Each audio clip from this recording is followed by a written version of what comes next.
Hey, this is attorney Elizabeth Potts-Weinstein, and today we're going to talk about what to do if the trademark examiner wants you to accept a disclaimer on your trademark application.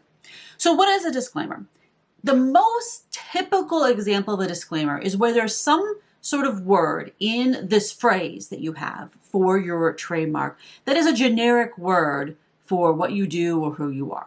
So let's say I want to trademark the name of my law firm, EPW Small Business Law PC. I would have to probably disclaim small business law because that's just a literal description of what I do, small business law.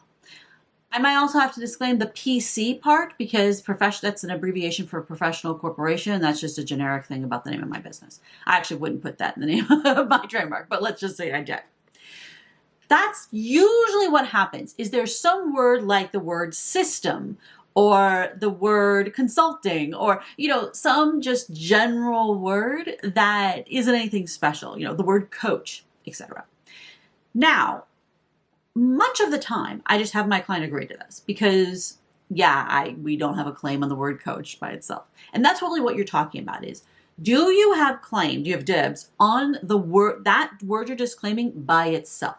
The word coach, the word small business, the word consulting, the word system in that class. And most of the time you're like, I obviously don't have dibs on the word coach in this entire class of education and training. That makes no sense. And of course I don't.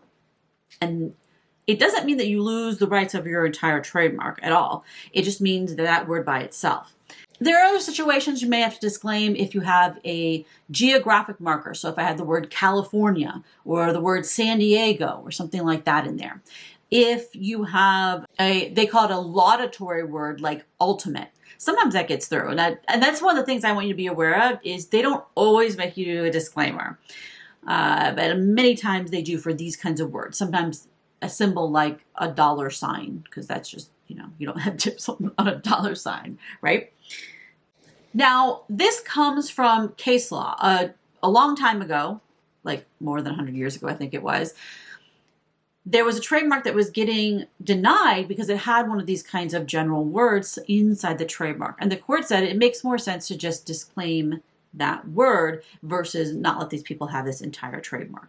So should you always agree to this? Not always. There are times where it actually isn't the right thing to agree to because you were definitely giving something up.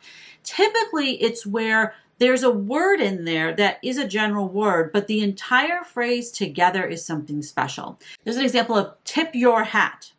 Well, tip your hat is a phrase, so you shouldn't have to disclaim just the word hat, even if you're selling hats, because tip your hat is kind of this overall phrase that goes together, and tip your doesn't go by itself. That's when it becomes something to debate.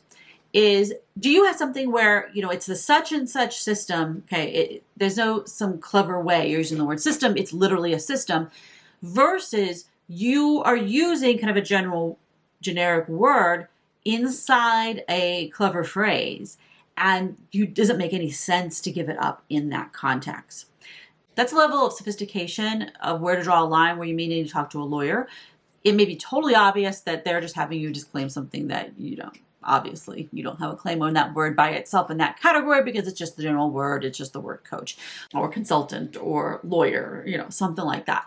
But if it's something that is debatable, you have kind of a clever phrase, you may want to talk to an attorney about this because if you're not going to agree to the disclaimer, you're going to have to come up with legal arguments for why you should win. And that is probably something that will be very difficult for you to do on your own, to do that kind of legal research and come up with that kind of an argument. And so you need a lawyer to write that brief for you so you can appeal that to the examiner and then maybe even eventually appeal it to the Trademark and Trial Appeal Board so you can get your trademark granted.